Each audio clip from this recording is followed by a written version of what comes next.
Bom dia a todos.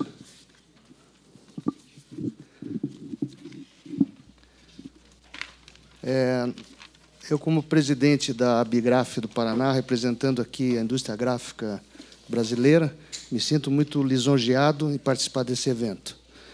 Eu quero cumprimentar a todos e agradecer mais uma vez. Eu gostaria de fazer um pequeno preâmbulo, aproveitando a oportunidade, porque tem alguns pontos que a indústria gráfica sofre com relação à exportação e à importação. Então, eu aproveito essa oportunidade para deixar uma mensagem aqui para vocês.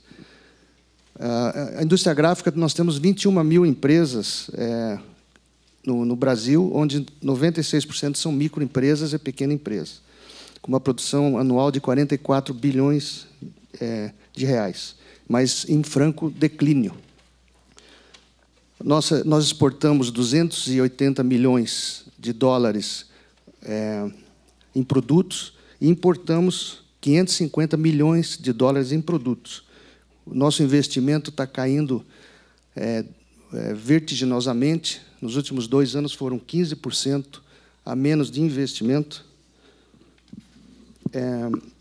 E uma preocupação que nos traz, uma das preocupações, é com relação a, principalmente, os livros, que se tem uma importação muito grande de livros, principalmente da China, onde nós temos uma situação interessante, que o PIS/COFINS dentro do país, de 9,35%, não há essa incidência nos livros importados, porque isso é uma questão legal, mas o que se pleiteia dentro da indústria gráfica é que haja uma margem de preferência de 25%, porque nós estamos gerando empregos lá na China, enquanto nós estamos tirando emprego aqui no Brasil. No setor editorial, nós tivemos cerca de 3,5% do setor gráfico de perda de postos de trabalho. Isso representa aproximadamente 3.300 postos de trabalho dentro da indústria gráfica no setor editorial. Claro que o PIS/COFINS é um fator importante, mas existem outros também que a gente poderia chamar do custo Brasil. Aí eu faria uma pequena citação que eu ouvi o Dr. Jorge Gerdau, que é um ilustre empresário na área siderúrgica, que ele diz que a mesma empresa, o mesmo tamanho de empresa que ele tem no Brasil, ele tem no Chile. Enquanto que no Brasil ele precisa 100 funcionários para cuidar da burocracia, no Chile ele precisa um só. Então, é uma coisa de se pensar o que nós podemos fazer no Brasil para que as empresas continuem gerando postos de trabalho e dando oportunidade aos brasileiros de crescerem.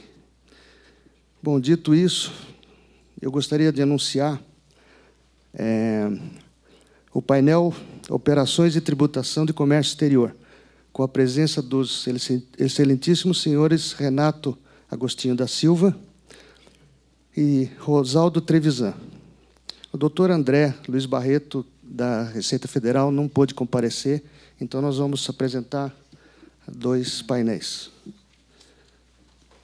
Então, apresentando o excelentíssimo senhor Renato Agostinho da Silva, diretor do Departamento de Operações de Comércio Exterior do Ministério do Desenvolvimento, Indústria e Comércio Exterior, que abordará o tema tratamento administrativo. Está aí a palavra. Desculpe. Ok.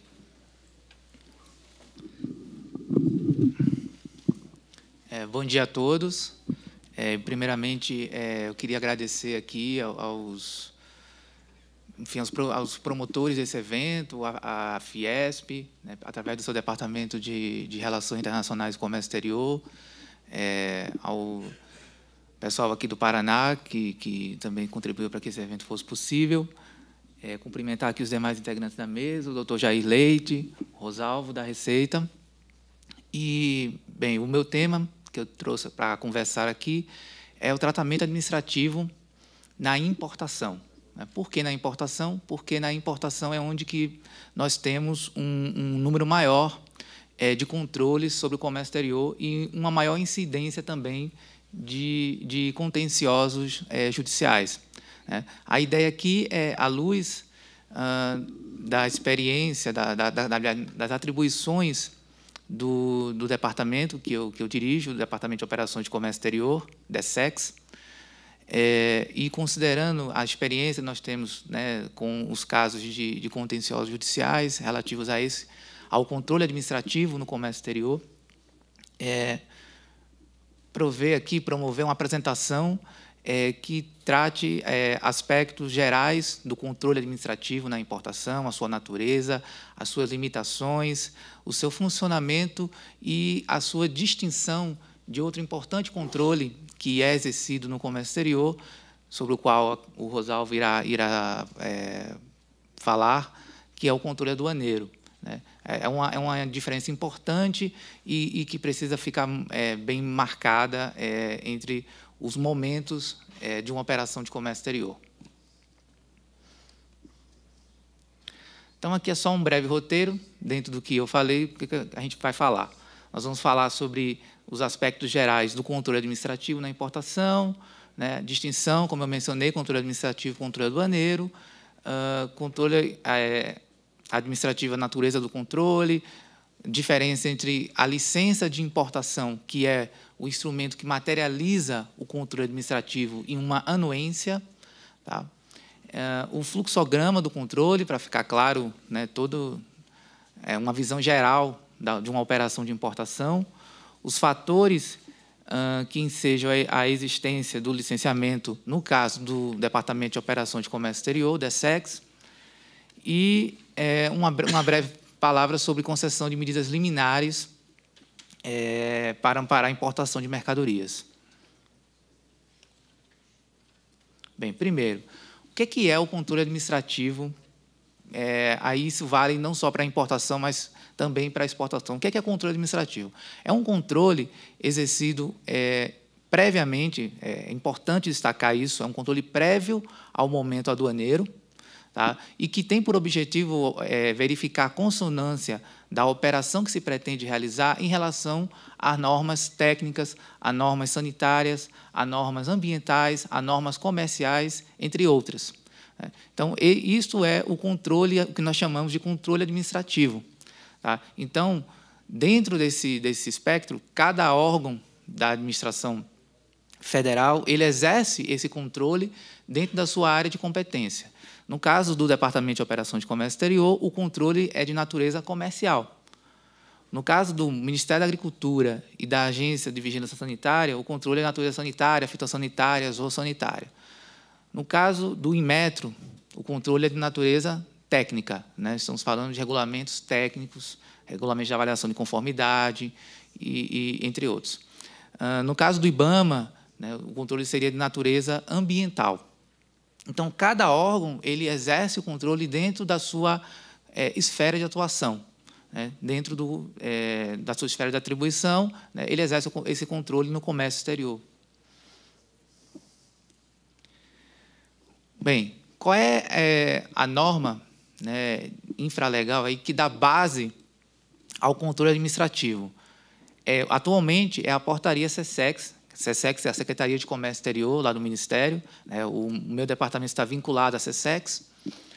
A portaria SESEX número 23 de 2011, né, com as suas alterações posteriores. Esse diploma ele consolida todas as disciplinas, vamos dizer assim, sobre controle administrativo no comércio exterior e dá aspectos, traça procedimentos específicos no caso do controle exercido pelo Departamento de Operações de Comércio Exterior, o DESEX.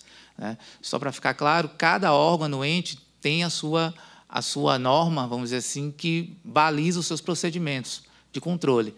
Então, a Anvisa possui a sua norma que baliza os seus procedimentos de controle, o Ministério da Agricultura tem a sua, o Inmetro possui a sua e assim por diante. Mas a portaria SESEX número 23, ela traz os procedimentos gerais que são observados por todos os órgãos que compõem o controle administrativo. Nós chamamos esses órgãos de órgãos anuentes, órgãos anuentes. Isso vai ficar claro daqui a pouco. E a portaria também traça procedimentos específicos no caso do controle exercido pelo DSEX. Como eu falei, é um controle de natureza comercial, né? E, com relação à natureza do controle, o que é que nós podemos falar? O controle administrativo ele pode ter duas fontes. Ele pode recair sobre o produto e ele pode recair sobre uma característica da operação que se pretende realizar. O que é um controle sobre o produto? Todas as operações que envolvam determinado produto estão sujeitas àquele determinado controle. Então, se você está fazendo, por exemplo, uma importação de calçados, há uma medida de defesa comercial, uma medida antidumping aplicada contra a importação de calçados originários da China. Então, toda importação de calçados, ela está sujeita a um controle, né, nós chamamos um controle de origem não preferencial, feito por meio do licenciamento de importação. Outro exemplo seria, por exemplo, a importação de peixes, né? Toda a importação desse produto ela está sujeita a um controle, né, de natureza sanitária, feito aí pelo Ministério da Agricultura e pela Anvisa. E o controle que recai sobre as características da operação, qual é a diferença? Aqui não importa o produto que se está transacionando, mas sim algum aspecto daquela operação, alguma característica daquela operação que enseje a necessidade do controle. Então, um exemplo são importações realizadas com isenção ou redução do imposto de importação, né? O Decreto-Lei 3766, ele diz que a isenção do imposto de importação, por exemplo, somente beneficiará bens que não possuam similar nacional. Foi uma regra, né, colocada pelo legislador para permitir que a fruição dos benefícios de isenção do imposto de importação somente ocorra na hipótese de inexistência de produção similar nacional. E quem apura essa similaridade, né, a existência de um eventual similar no Brasil é o Departamento de Operações de Comércio Exterior, por meio do licenciamento de importação. Então, aqui não interessa o produto, mas sim a característica, nesse caso, a isenção de tributo, no caso do imposto de importação, né? Isso enseja o controle, que, no caso, se materializa no licenciamento de importação, para fins de verificação de similar nacional. Outro exemplo é produtos que estejam sujeitos a cotas tarifárias. O que seria uma cota tarifária? Uma cota tarifária seria um benefício que é concedido para importações realizadas dentro de determinado limite, em função, por exemplo, de desabastecimento no Mercosul. Há uma normatização que permite você reduzir a alíquota do imposto de importação. Isso é feito por decisão da Câmara de Comércio Exterior, da CAMEX, o Conselho de Ministros da Câmara de Comércio Exterior que realiza essa decisão. Então, ele reduz a alíquota do imposto de importação para determinado montante do produto, por determinado período de tempo, em razão de desabastecimento regional, né? Ou seja, falta do produto, né, no mercado doméstico, no bloco, na verdade. Então, esse seria um caso, uma situação onde as importações em que se invoque o benefício, que no caso aí seria a redução do imposto de importação, estaria sujeito a um controle, né, no caso aí seria um controle de cota, realizado através do licenciamento de importação, pelo Departamento de Operações de Comércio Exterior. Então, essa é a diferença entre o controle que recai sobre o produto e o controle que recai sobre uma característica da operação, né? Outro exemplo seria também o regime aduaneiro especial de drawback. As importações realizadas ao amparo desse regime, só para esclarecer, na verdade, o drawback é um regime aduaneiro especial, talvez o Rosalvo possa falar um pouco mais sobre isso, que permite a desoneração, a suspensão, a isenção de tributos incidentes nas importações ou aquisições no mercado doméstico de insumos empregados ou consumidos na industrialização de bens destinados à exportação. Então, as importações desses produtos elas estão sujeitas ao controle administrativo, realizado também pelo Departamento de Operação de Comércio Exterior, enfim, para fins de controle do regime de drawback, né? Só para dar mais um exemplo, que sai da esfera de controle do DSEX, você teria as importações realizadas ao amparo dos benefícios da Zona Franca de Manaus. Nesse caso, o controle é feito pela SUFRAMA, que é uma autarquia vinculada lá ao Ministério do Desenvolvimento do Comércio Exterior, que realiza o controle das importações amparadas nos benefícios, né, da Zona Franca, para fins de atendimento do processo produtivo básico, que é a maneira pela qual se materializa os benefícios da Zona Franca. Na verdade, você define o número mínimo de etapas que caracterizam a industrialização de um produto e concede benefícios para as importações de insumos previstos nesse processo produtivo básico, no PPB. Então, eu acho que, com isso, fica clara a distinção entre o controle que recai sobre o produto e o controle que recai sobre uma característica da operação. Outro aspecto geral que a gente pode falar aqui é que essas operações, na sua enormidade, na sua maioria, elas são cursadas no Sistema Integrado de Comércio Exterior, o SISCOMEX. Então, no caso do controle administrativo, você tem o instrumento de controle, que é o licenciamento de importação, e o documento que resulta desse controle é a licença de importação, que é um documento eletrônico existente no SISCOMEX.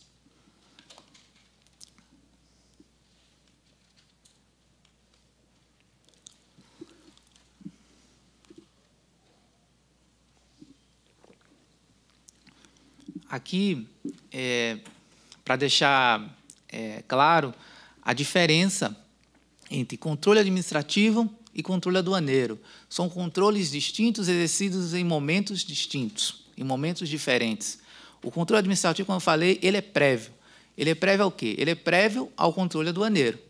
Tá? O controle administrativo, o instrumento que o materializa é o licenciamento de importação, que já vamos ver que ele pode ser automático ou não automático.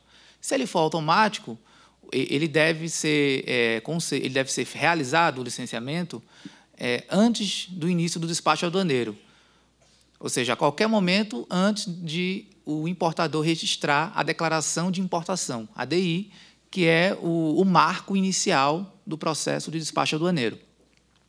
No licenciamento não automático, o procedimento tem que ser realizado antes do embarque da mercadoria no exterior, o licenciamento.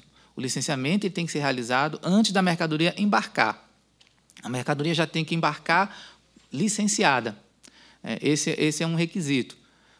Então, o controle administrativo ele é exercido, pelo que eu falei, nós chamamos de órgãos anuentes.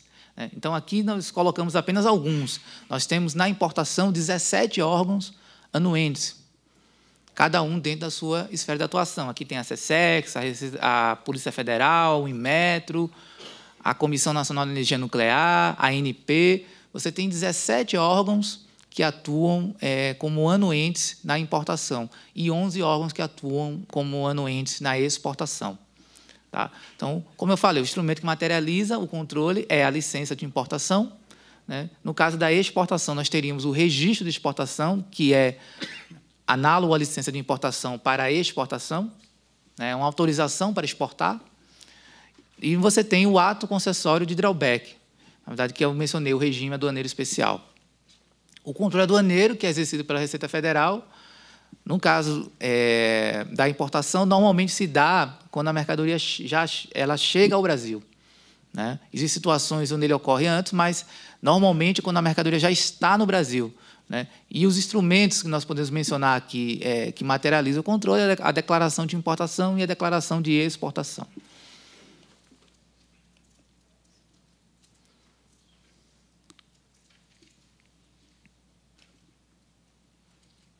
Bem, aqui, explicando um pouco mais a questão do licenciamento de importação.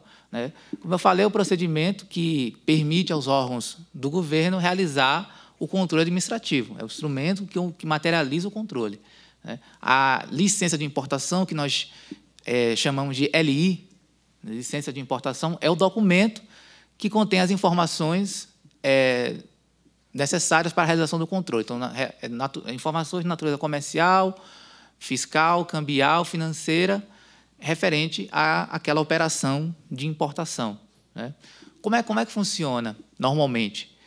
Regra geral, as importações brasileiras estão dispensadas de licenciamento. Estão dispensadas de licenciamento. Essa é a regra geral. Nesse caso, não é que não existe o controle administrativo, é que os órgãos, né, da administração optaram por não exigir licenciamento naquela situação, naquela importação. E aí, nesse caso, o controle que vai existir é o controle aduaneiro realizado pela Receita Federal. Quando você tem a necessidade do licenciamento, que, como eu falei, pode ser automático ou não automático, e você vai ter que registrar um pedido de LI, um pedido de licença de importação no Siscomex, né, e aguardar que os órgãos anuentes, como eu falei, em razão do produto ou em razão da característica da operação, exerçam o seu controle e se manifestem, né, tomando a decisão de aprovar, né, o que nós chamamos de anuência, que, na verdade, é uma parte do processo do licenciamento, ou, né, não aprovar, exigir algum documento adicional para instrução no processo, enfim, né, é isso que ocorre. Aqui também cabe esclarecer, né, como eu coloquei aqui, a distinção entre controle administrativo e controle aduaneiro.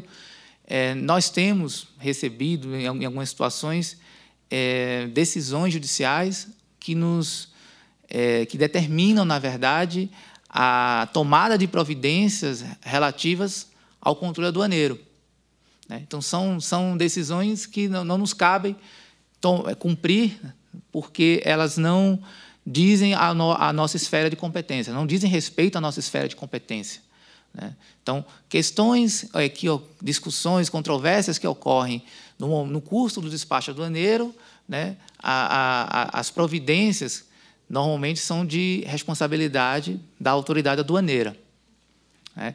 Existem situações onde você pode ter ainda algum controle administrativo envolvido quando a mercadoria já está no Brasil, mas antes de iniciar o despacho aduaneiro. Uma vez que você inicia o despacho aduaneiro, você tem a clareza de que o controle administrativo já se completou, né? A menos que a Receita Federal detecte alguma inconsistência, né, e que seja necessidade de, por exemplo, troca de uma classificação fiscal, né, de uma NCM, e a troca desse código envolva um controle que não tinha sido exercido inicialmente, né? Mas, normalmente, as questões que ocorrem no curso dos despachos, as providências a serem tomadas com relação aos órgãos do governo partem da autoridade aduaneira. Aqui, para diferenciar, eu já mencionei um pouco, né, a distinção entre licenciamento automático e licenciamento não automático, né? Vale registrar que o licenciamento, na verdade, ele é um instrumento previsto no Acordo de Procedimentos para o Licenciamento de Importações da Organização Mundial do Comércio. O Brasil, enfim, como participante da OMC, é signatário do acordo. Esse acordo foi internalizado por meio do Decreto 1355, de 94, né, e ele prevê essas modalidades de licenciamento. Então, isso aqui não são invenções brasileiras, né, são previsões existentes em acordos internacionais. Então, o licenciamento automático, ele se presta para a prestação de informações, né, por parte do importador, e cabe aos órgãos do governo verificar a adequação e correção daquelas informações. Então, somente, tá? No licenciamento automático, não cabe a exigência de apresentação de documentos, por exemplo, o que nós chamamos de uma carga administrativa. Nesse caso, o licenciamento automático ele não envolve isso. Ele é um licenciamento que se presta apenas para a verificação da correção e adequação das informações que foram prestadas pelo importador. Como ele tem um procedimento mais simples, o prazo de análise é de até 10 dias úteis. Esses prazos também estão previstos no acordo. O licenciamento não automático, por sua vez, além dessa verificação da adequação e correção das informações, envolve a possibilidade de exigência documental. Então, eu posso exigir do importador alguns documentos, um certificado de origem, que comprove a origem do produto, um catálogo do produto, para a identificação das características técnicas daquele produto. Isso é possível no licenciamento não automático. E, por eu envolver um procedimento que está relacionado, né, a uma instrução que pode demorar mais tempo, o prazo de análise do licenciamento não automático é de até 60 dias corridos, também previsto no acordo. Como é que se identifica, né, se um produto está sujeito ou não a licenciamento de importação? Nós temos uma relação no nosso site, no site do Ministério, de produtos sujeitos a licenciamento, automático e não automático, mas ela é meramente indicativa. Ela pode não contemplar, não pode refletir, na verdade, a situação real, porque o controle ele varia, né, com uma certa frequência, né, sobre os produtos e sobre as operações, a fonte fidedigna de consulta, na verdade, é o próprio Siscomex. Né? Você tem um módulo dentro do sistema que chama-se consulta ao tratamento administrativo, onde pode ser verificado se aquele produto ou aquela situação está sujeita ou não a licenciamento de importação e qual é o órgão do governo federal, da administração federal, responsável pela anuência. Uma licença de importação, aqui nós vamos agora definir, né, e diferenciar a licença de importação, o documento, das anuências. Tá? Que, na verdade, aqui eu vou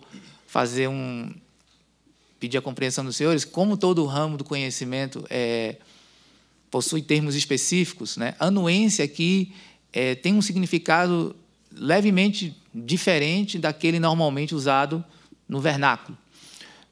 Anuência aqui quer dizer uma manifestação individualizada de um determinado órgão. Tá? Sabe que a acepção normal da palavra tem a ver com uma aquiescência, uma concordância. Mas aqui, né, na linguagem técnica do controle administrativo, você pode falar em deferir uma anuência ou indeferir uma anuência, né, porque a anuência é entendida como uma manifestação do órgão da administração federal responsável pelo controle administrativo. Então, uma licença de importação, né, ela pode conter uma ou mais anuências. Né? Na verdade, o acordo sobre procedimentos para o licenciamento de importação prevê, no máximo, 3 órgãos em cada licença de importação, como anuentes. Então, anuência, como eu mencionei, é a manifestação individualizada do órgão. As anuências, elas são independentes, isso é importante entender. Né? Então, cada órgão atua dentro da sua esfera de atuação. Né? Cada órgão se manifesta dentro da sua esfera de atuação. Você tem a norma de procedimentos gerais do controle administrativo, que eu mencionei, a portaria SESEX 23, que também traz procedimentos específicos relativos ao controle do DESEX, e cada órgão anuente tem a sua norma que baliza os seus procedimentos de controle, que, obviamente, não podem colidir com os procedimentos gerais previstos na portaria SESEX número 23. Mas cada órgão possui uma instrução normativa, uma resolução de diretoria colegiada, um regulamento que traz procedimentos específicos do seu controle. Né?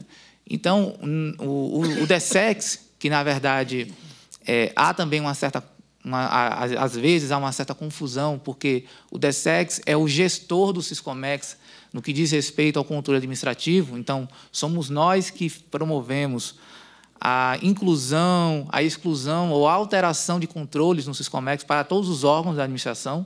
Somos nós que promovemos isso no sistema, mas nós não somos responsáveis pelos controles que eles exercem. Então, não cabe intimar o DESEX a cumprir decisão, né, relativa ao controle de outro órgão. Que isso também acontece em algumas situações. porque nós apenas promovemos a parametrização no sistema de controle desses órgãos. Nós não somos responsáveis, não ingerimos nos controles que eles exercem. Cada órgão atua com independência dentro do seu espectro de controle. Então, uma licença de importação que contenha mais de uma anuência, ela só é considerada deferida, esse é o nome técnico que nós utilizamos, deferida, quando todas as anuências estão aprovadas. Então, se você tem um exemplozinho aqui agora, você tem uma LI com anuência do IBAMA e do Ministério da Agricultura. Então, ela tem 2 anuências. Tá? É um produto que tem 2 anuências. Então, essa licença ela só está aprovada quando os 2 órgãos se manifestam.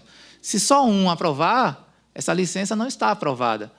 Né? Se o licenciamento for não automático, com exigência, portanto, de que a mercadoria só poderia ser embarcada após a aprovação da licença, essa mercadoria não poderia estar no Brasil sem a manifestação positiva dos 2 órgãos.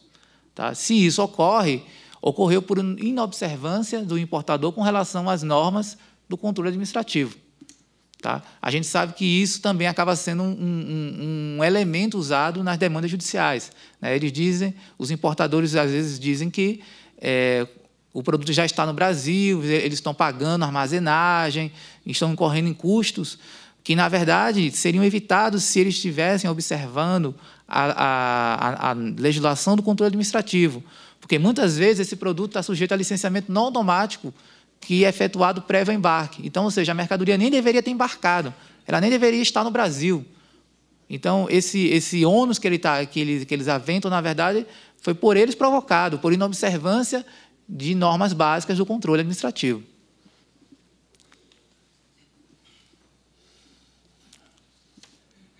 Aqui um exemplo de uma outra licença, onde você tem a anuência do Inmetro e da Anvisa. No caso aqui, a Anvisa se manifestou favoravelmente e o Inmetro não. Qual é o resultado? Essa licença ela não está aprovada. Essa licença está indeferida, porque prevalece a situação mais restritiva. Certo? Então, se um órgão se manifestou contrariamente, o processo está indeferido. Cada órgão atua de forma independente, o importador vai saber da macro situação do pedido de licença dele pelo próprio sistema. Cada órgão atua independente. Um órgão, inclusive, nem enxerga qual foi o diagnóstico do outro, certo? Mas o importador tem a visão global e vai verificar que, olha, nesse caso aqui eu não tenho a minha licença aprovada. Então, se eu estiver fazendo, se esse produto ou situação estiver sujeito a licenciamento não automático, eu não posso nem embarcar essa mercadoria no exterior.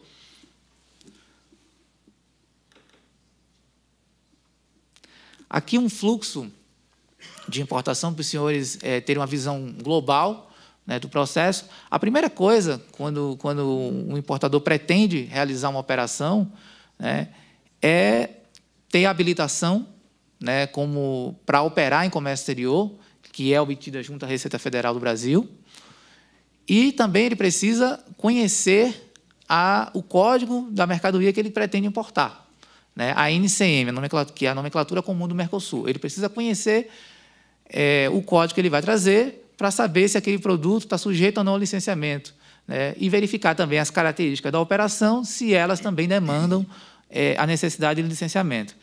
Bem, então isso vai passar pelo tratamento administrativo, que, na verdade, é o controle administrativo realizado pelos órgãos anuentes.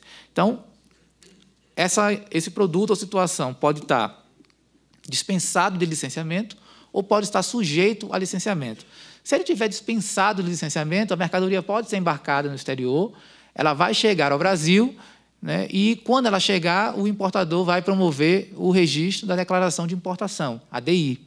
A DI ela marca o início do processo do despacho aduaneiro, que começa com a declaração de importação e termina com o desembaraço da mercadoria e a sua entrega ao importador.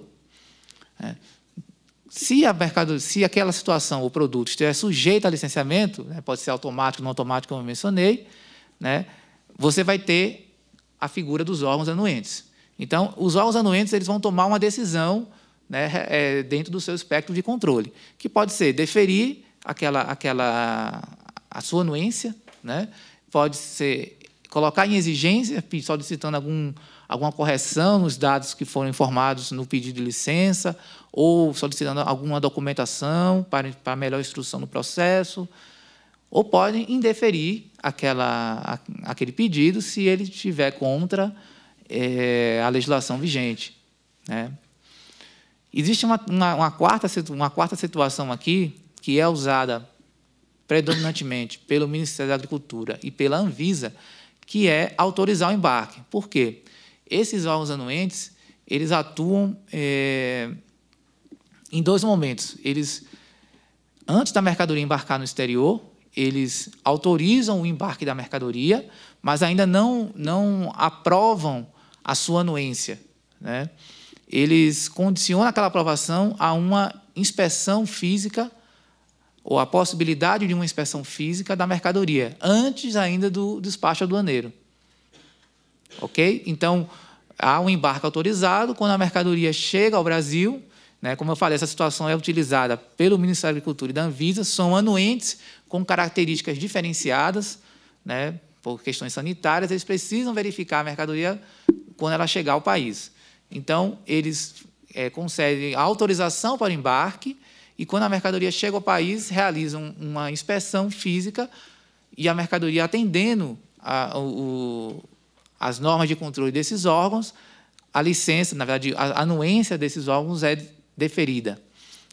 E aí, se as demais anuências também tiverem sido aprovadas, a licença está deferida. Com a licença deferida, o importador pode iniciar o despacho aduaneiro, que, como eu falei, ocorre com o registro da declaração de importação no Siscomex.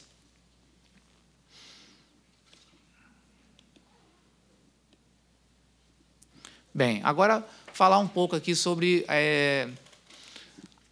as situações que envolvem controles do DESEX, especificamente, né? O DESEX, ele tem um duplo papel, né? Ele é um órgão gestor do Siscomex, na parte inerente ao controle administrativo, né? Como eu falei, a gente promove a inserção, a exclusão, a alteração de controles no Siscomex, para que os órgãos possam, né, exercê-lo na prática. E nós também atuamos como um órgão anuente, na parte de natureza comercial, né? Então, quais são as situações, normalmente, que envolvem controles do DESEX?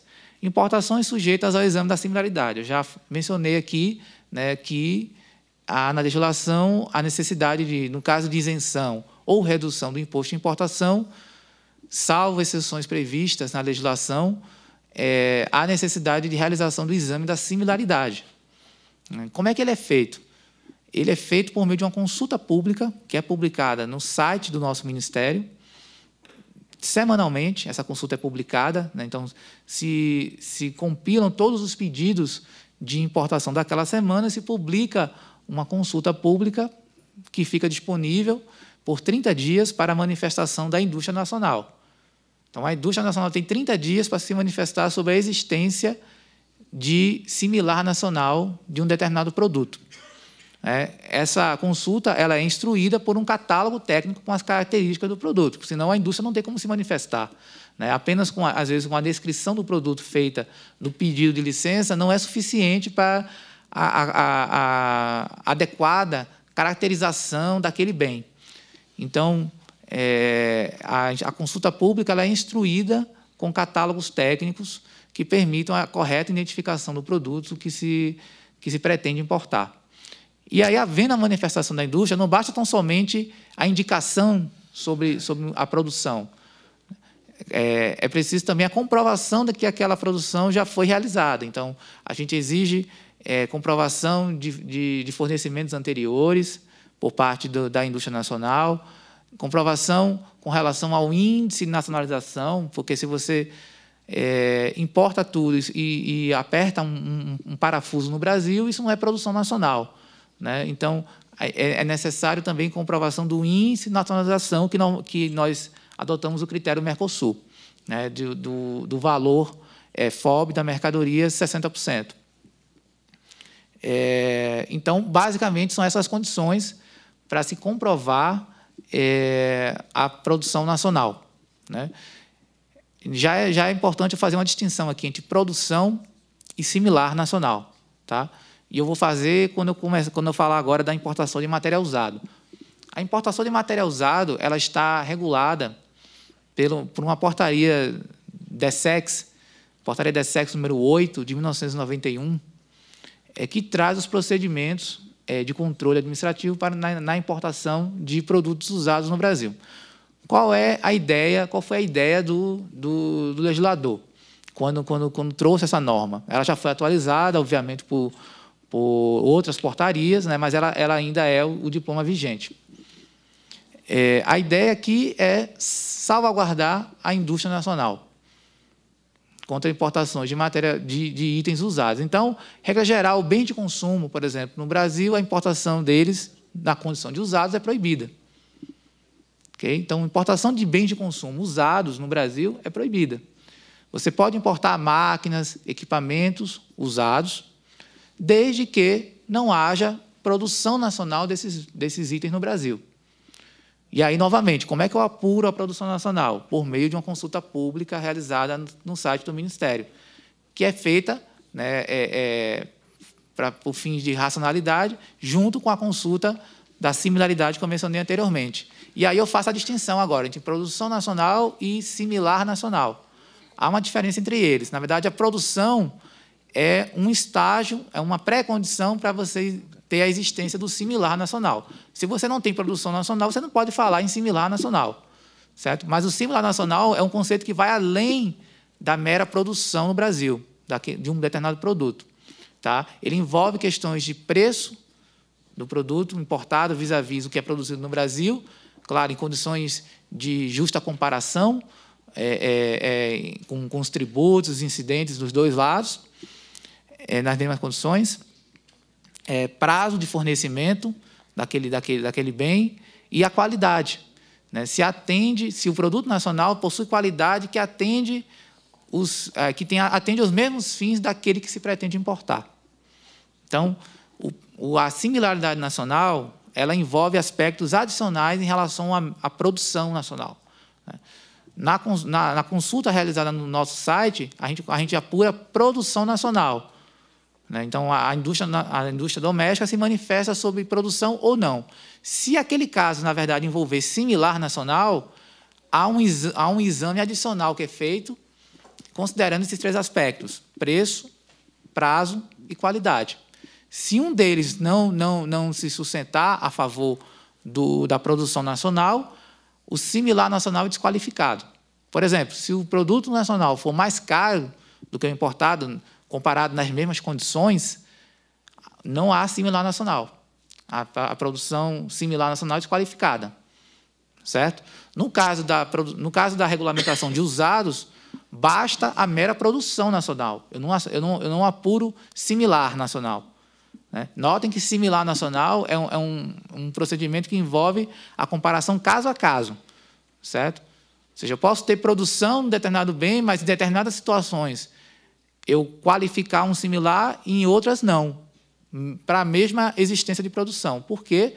Porque eu vou comparar em cada caso preço, prazo e qualidade, né? Então, essa é a distinção entre similar nacional e produção nacional. Similar nacional é para o exame da similaridade, que envolve isenção ou redução do imposto de importação.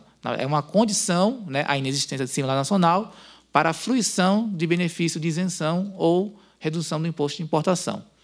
E produção nacional a inexistência dela, na verdade, é a condição para permitir a importação de máquinas e equipamentos na condição de usado.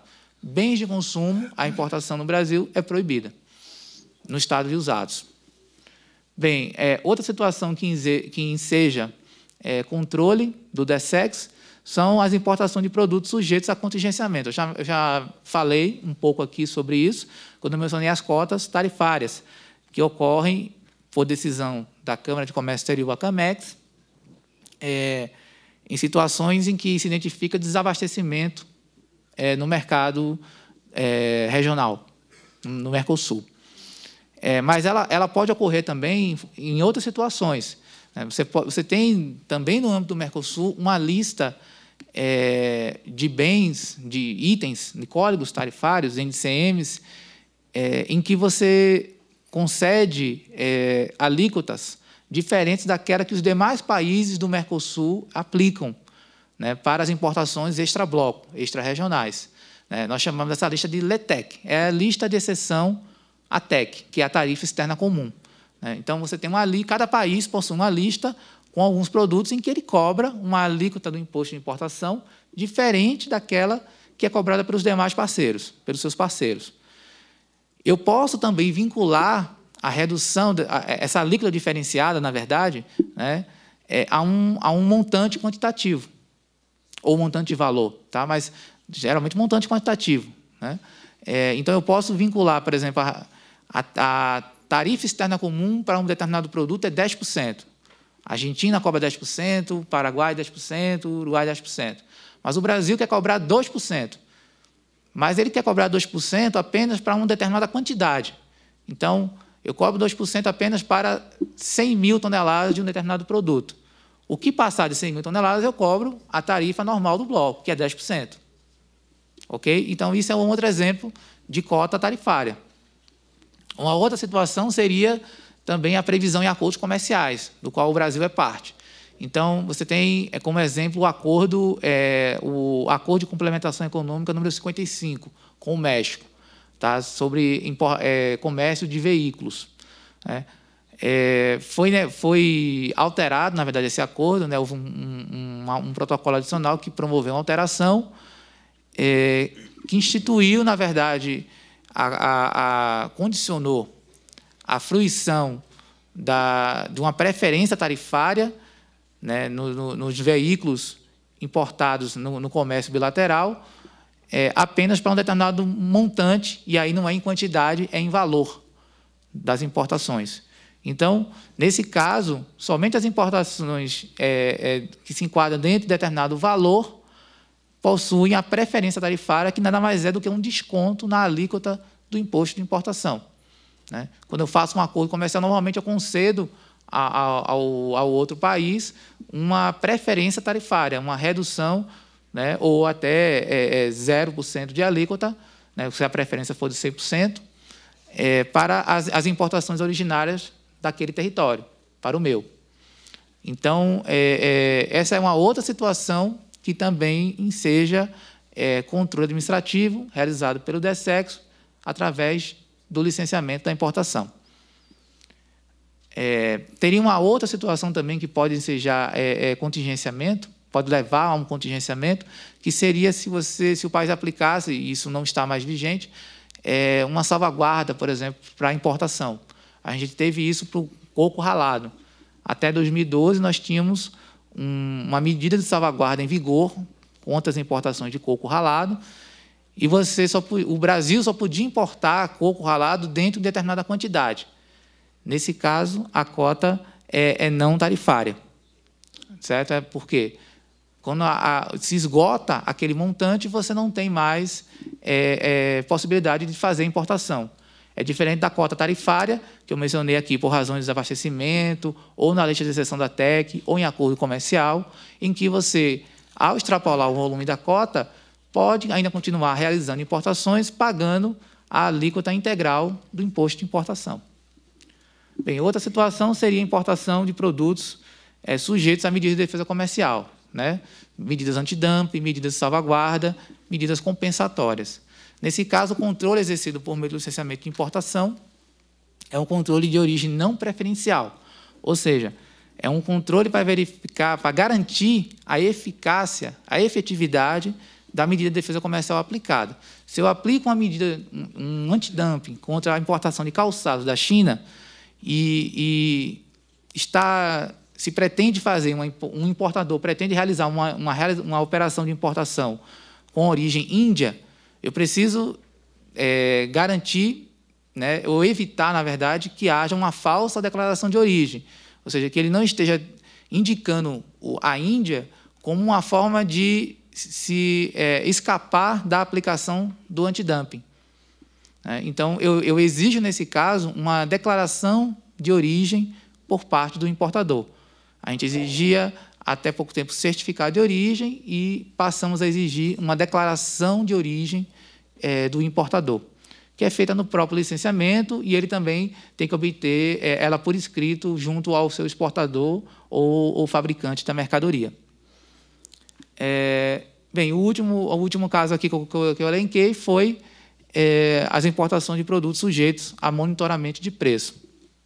Esse caso aqui são situações em que, por estudos realizados lá no meu departamento, se decide incluir um produto no regime de licenciamento para fins de monitoramento da compatibilidade entre os preços declarados na licença de importação, ou nos pedidos de licença de importação, para ser mais preciso, em relação aos valores que são praticados no mercado internacional.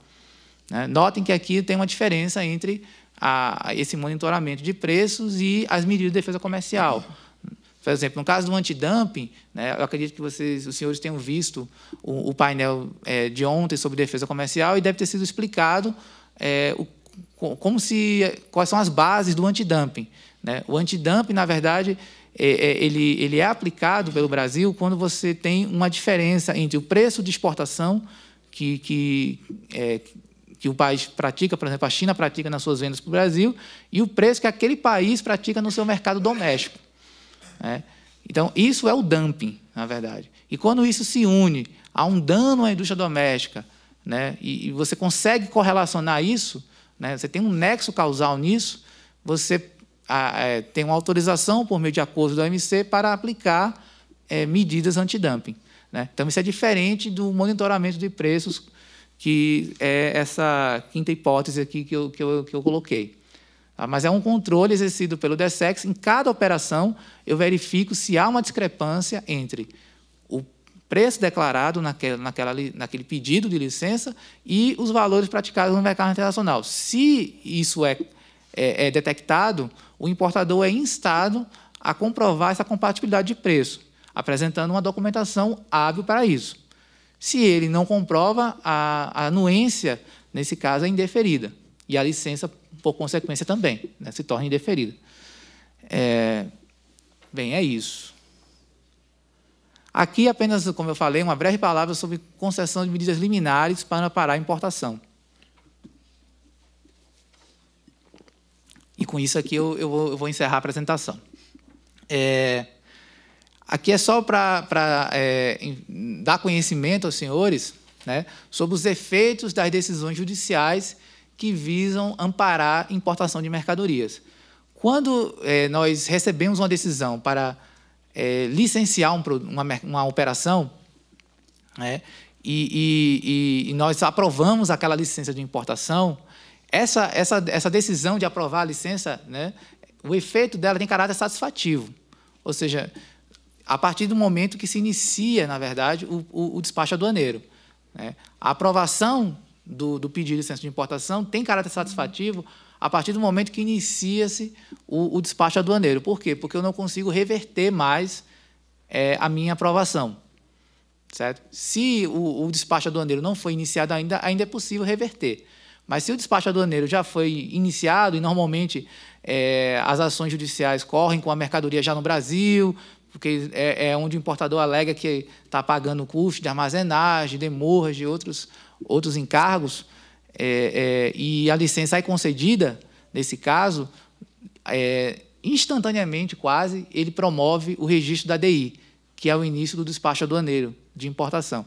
Quando ele faz isso, aquela medida, aquela decisão de aprovar a licença tem natureza satisfativa. Eu não consigo mais reverter ela. E é por isso que há a previsão na Lei 2.770, de 56, e na Lei 12.016, de 2009, contra a concessão de medidas liminares que amparem a entrega de mercadorias procedentes do exterior. E esse entendimento, na verdade, já foi reconhecido por tribunais superiores, como o STJ.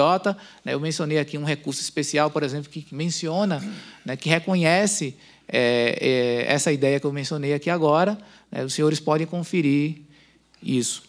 E aqui é só para deixar claro, enfim, os efeitos das decisões judiciais. E é isso que eu queria falar. Eu estou à disposição, enfim, para questionamentos, tá? E agradeço aqui a oportunidade.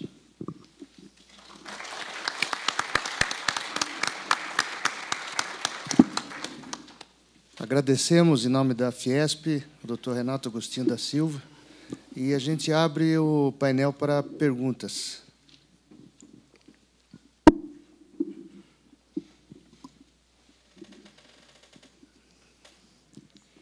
Eu não consegui entender quando é que um bem é caracterizado como produção nacional. Você poderia, por favor, explicar de novo? Produção nacional? Produção nacional eu faço a consulta pública, certo? Eu recebo os pedidos de licença de importação, compilo eles semanalmente e faço uma consulta pública no site do nosso Ministério. A indústria nacional tem 30 dias para se manifestar sobre cada consulta que eu realizo, certo? Essa manifestação tem que indicar os fornecimentos anteriores daquele produto, tem que indicar o índice de nacionalização do Mercosul, certo? E enfim, tem que comprovar realmente que aquele bem que a indústria nacional diz produzir realmente é equivalente àquele que se pretende importar, certo? Então, no caso de importação de itens usados, se essa manifestação da indústria nacional for tida como hábil, como válida, a anuência é indeferida no licenciamento, ou seja, a licença vai ser indeferida, o pedido de licenciamento, certo? No caso da análise similar nacional, que aí eu estou falando de operações que envolvem isenção ou redução do imposto de importação, um exemplo seria o regime que envolve benefícios para a importação de equipamentos portuários, o reporto, ou até para uma coisa mais conjuntural agora, o Recopa, que foi o regime que permitiu a importação de equipamentos, de estruturas para a construção dos estádios, né? Então, nesses casos, as importações, em cada caso, estão sujeitas ao exame da similaridade. Eu faço primeiro a análise da produção nacional, que é verificar, porque se não há produção, não cabe falar em similar. Eu só posso falar em similar se houver produção. Por isso que eu faço até uma consulta conjunta das duas coisas. Sendo que, no caso do material usado, o resultado termina na manifestação da indústria doméstica. No caso do similar, há uma etapa adicional, um estágio adicional, que é a verificação das condições de preço, prazo e qualidade. Então, há uma análise adicional, além da mera produção, né? Eu vou comparar o preço, normalmente a análise acaba caindo no preço, que é algo mais objetivo, né? Eu comparo o preço nas mesmas bases do bem que se pretende importar e aquele produzido localmente. Se o bem nacional for mais caro, né, tiver um preço maior do que aquele que se pretende importar, não há produção similar. Há produção, mas não há similar. Esse é o conceito. Ok? Bom dia. A minha pergunta é a respeito da questão da declaração de origem, né? Hoje em dia não há mais o certificado de origem, pelo que eu estava vendo. Aqui, ó. Tá. Não há mais o certificado de origem, pelo que eu estava vendo, porque muitos governos também não cuidam, eles dão certificados à la vontade e a coisa fica complicada. Então, temos a declaração de origem que é feita pelo próprio importador.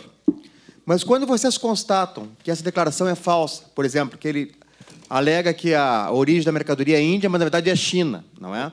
Uhum. Sendo uma pessoa de direito privado situada num país soberano, qual é o tipo de sanção? Se coloca, então, esse importador no index de proibidos e cai para o canal cinza sempre que tiver uma importação de lá para ver se não se repete a situação, qual seria, daí, o tipo de defesa que o Brasil pode ter contra esse tipo de declaração falsa? Tá, vamos lá.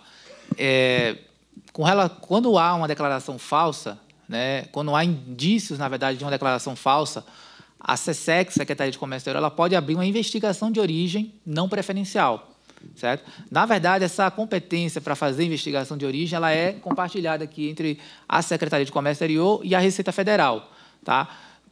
hoje, no cenário atual, a SESEC tem se encarregado mais das investigações de origem não preferenciais, que são essas associadas a medidas antidumping, salvaguarda e medida compensatória, e a Receita Federal se ocupado das investigações de origem preferenciais, tá? Que aí você está falando de acordos comerciais. Ok? E aí, dito isso, a SESEC ela abre um procedimento de investigação de origem. Na verdade, não é o Departamento de Operações de Comércio Exterior, é outro departamento da mesma secretaria, o Departamento de Negociações Internacionais, o DEINT. Ele abre um processo para verificação, tudo isso cursado na fase do licenciamento da importação, ok? E ele vai fazer as diligências necessárias para verificar se o produto atende os requisitos de origem não preferenciais, tá? Daquela origem que foi declarada, né? Então, se eu declarei Índia como país de origem da mercadoria, o DEINT vai verificar se naquele caso o produto atende, né, os requisitos de origem não preferenciais necessários para caracterizar o produto como originário da Índia. Se ele não identifica isso, ou seja, se ele pode desqualificar a origem. Tá? Então, é publicada uma portaria dizendo que as importações de produtos daquele código, daquela NCM, daquele produto específico, de produtos que declaram ter sido fabricados por determinado fabricante da Índia, por exemplo, não são originários. E, portanto, os pedidos de licença de importação devem ser indeferidos. E aí, doravante, né, eu não posso aplicar nenhuma sanção contra o fabricante ou exportador estrangeiro, né, mas eu passo a indeferir os pedidos de licença de importação que contenham a indicação daquele fabricante daquele país, porque eu fiz uma apuração de origem e verifiquei que ele não atende os requisitos de origem não preferenciais para ser considerado originário daquele país. Então, é assim que funciona. E aí as licenças de importação passam a ser indeferidas, independente de quem esteja importando, certo? Ou seja, eu fiz a investigação por conta de uma determinada operação, mas aquilo é extrapolado para todas as operações que contenham aquele fabricante daquele país exportando aquele determinado produto, que foi objeto da investigação. Okay? Então, você tem uma vinculação, né? O produto, o país e o fabricante. Né? Quando você reúne esses três elementos aí, você desqualificou, então todas as operações que tiverem esses três elementos aí, você passa a indeferir os pedidos. Bom dia. Bom dia. No caso de licença de importações, estou falando de autopeças, a incumbência da anuência passou a ser do Inmetro, e o Inmetro ainda não está devidamente estruturado para isso. Então, hoje, uma série de autopeças sujeitas à licença prévia de importação ainda não está sendo exercida na sua plenitude. Esses produtos que estão entrando, detectado a posteriori, é perdimento de mercadoria? Se cabe pena de perdimento da mercadoria? Bem, na verdade, vamos separar, né? Uma questão é o controle exercido, o controle administrativo que é exercido pelo Inmetro, nessas situações. Outra coisa é o controle aduaneiro exercido pela Receita Federal, né? O controle administrativo, como eu mencionei aqui, fiz questão de frisar diversas vezes, ele é prévio, né? Ele é prévio à etapa aduaneira. Então, sobre essa questão do Inmetro, enfim, a gente sabe que eles estão se estruturando com relação à capacidade operacional para processar os pedidos de licenciamento. Eles adquiriram a competência plena para ser órgão anuente recentemente, foi em 2011, com a Lei 12.545, que eles adquiriram competência. Né? Eu posso falar um pouco melhor sobre isso, porque nós é que fazíamos as anuências de produtos sujeitos à certificação técnica. Na verdade, ainda fazemos para pneumáticos. Para os demais produtos, nós implantamos aí um cronograma de transferência, ele já foi executado na sua integralidade, falta apenas as importações de pneumáticos, que ainda estão sob a anuência do DESEX, mas por questões de certificação técnica. A questão do perdimento eu deixo para a Receita responder, né, para o Rosaldo responder, mas eu queria deixar bem destacada a diferença aqui entre o controle administrativo e o controle aduaneiro. Tá? O controle administrativo, nesse caso que o senhor mencionou, é exercido pelo Inmetro. Na verdade, pelo Inmetro, autopeças. Pneumáticos ainda teria uma anuência do DESEX por razões que não a certificação técnica, né, por razões de medida de defesa comercial também, pneumáticos. Mas autopeças, em geral, seria anuência apenas por questões de certificação técnica. Perfeito. Então, só para complementar a pergunta, então, a Receita Federal, no caso desse produto, que exige-se a licença não ALI, chega no porto sem a licença, sem os procedimentos, isso é perdimento? A hipótese de aplicação, pode isso responder antes da apresentação? Pode, né? A hipótese de aplicação da pena de perdimento hoje prevista no Decreto-Lei 1455, de 76, ela se refere à mercadoria ao desamparo de licença de importação quando sua emissão estiver vedada ou suspensa. A hipótese da qual a gente está tratando aqui não é uma hipótese de vedação ou suspensão à licença de importação, como seria de veículo usado, como seria de máquinas de videobingo e outros casos. É uma hipótese de ali permitida, é uma hipótese de autorização para importar possível, né? Então, o único obstáculo que a empresa tem a essa importação é que ela ainda não detém essa autorização. Então, a Receita Federal jamais vai desembaraçar, jamais vai liberar essa mercadoria antes dessa etapa prévia, que é a autorização para importar. A gente poderia traduzir ali como autorização para importar. Então, essa mercadoria, apesar de não ser de importação vedada ou suspensa, o que ocasionaria o perdimento, a importação dela ainda não foi autorizada. Portanto, a mercadoria não pode ser desembaraçada. A gente chega àquela etapa intermediária em que o fisco não vai aplicar o perdimento, mas também não vai desembaraçar a mercadoria. Ele vai registrar uma exigência no sistema, Siscomex, pedindo para que a empresa providencie a licença de importação. No prazo em que ele pede para que a empresa a providencie, começa a correr um abandono interdespacho. No curso do despacho, a empresa tem 60 dias para tomar as providências necessárias ao desembaraço da mercadoria. Então, o que pode acontecer é um abandono, esse é um abandono presumido, é um abandono criado por lei, né, que é ocasionado pela interrupção do curso do despacho por mais de 60 dias por ação ou omissão do importador. Aí eu teria um perdimento, mas por essa outra motivação. Bem, agradecemos novamente, doutor Renato.